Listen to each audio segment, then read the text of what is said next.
Welcome to Garden Plants with Jim Putnam. Let's talk October Magic Ruby Camellia.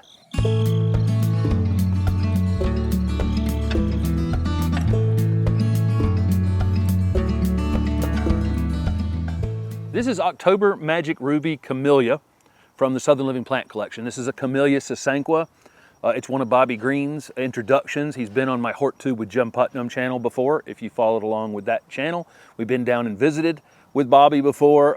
Him and his father before him been working on great Camellia introductions for a long time.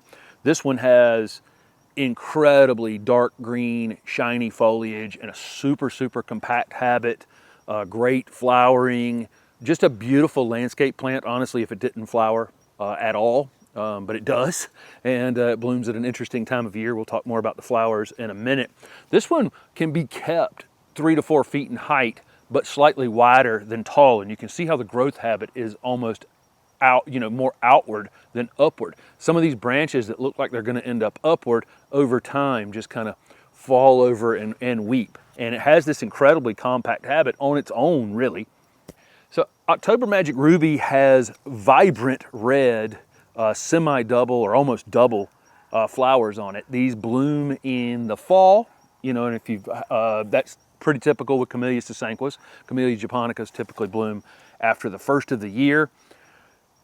They start out red, and then we've had a couple frosts this week, and you can see that if they get a little bit of night cold on them as they age, they actually get a little bit of a purplish hue to them. So you can end up with the plant with these kind of very red flowers combined with this almost purple flower. I've noticed this the first few, we've had this one in the ground coming up on 2 years, and it's kind of interesting that way. As the flowers age and you get some cooler nights on them, you could walk up to this and call it almost purple. But if you saw them just open on the day they open and you get warm nights, you would definitely call it red. These are hardy in zones 7 to 9.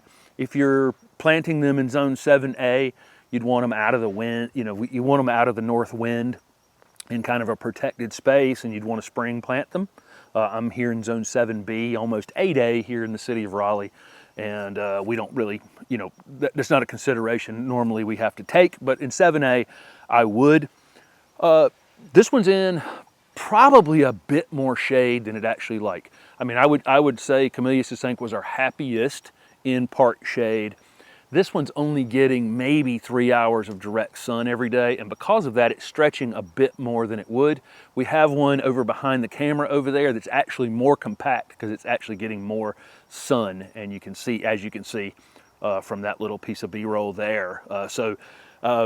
Camellia sasanquas will take more sun than Camellia japonicas, and so if you have a spot that gets 5 or 6 hours of direct sun, that's probably okay with a Camellia sasanqua, and that's what that one over there in front of the shed is actually getting.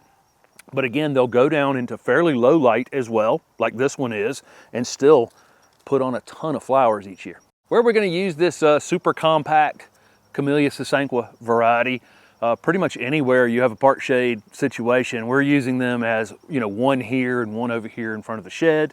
These would look great in a grouping, along a driveway or something like that if you had a part shade condition. Make a great foundation plant if your windows are under, up to about 4 or 5 feet.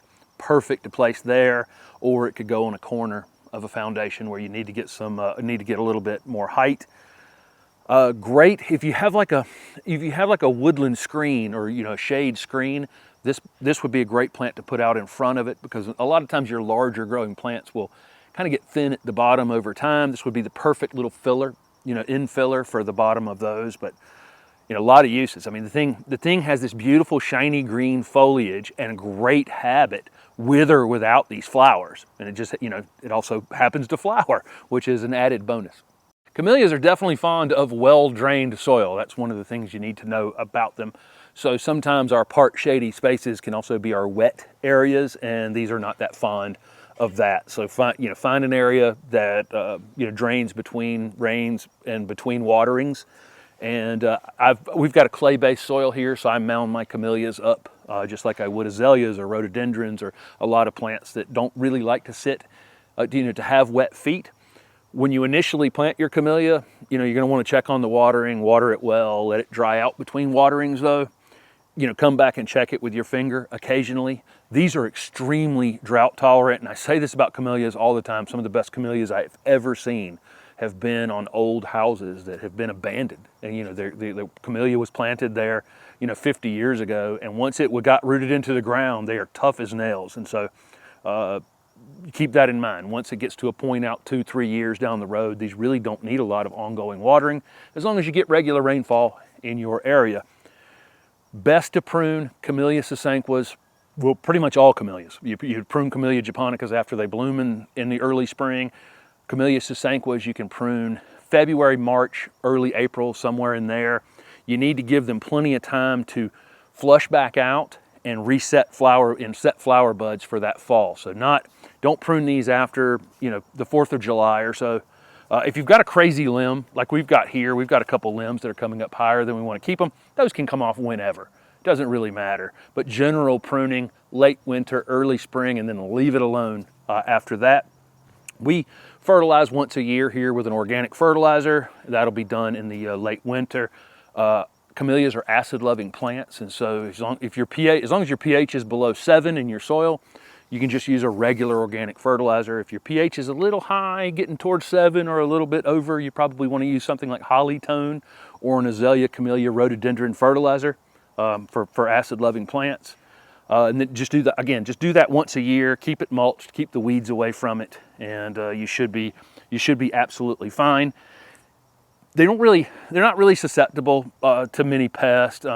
Camellia scale is an issue, or tea scale. Camellias are in the tea family, and there is a scale insect that can get on the back of the leaves. I never worry about it. I mean, sometimes, it never really gets out of control for me.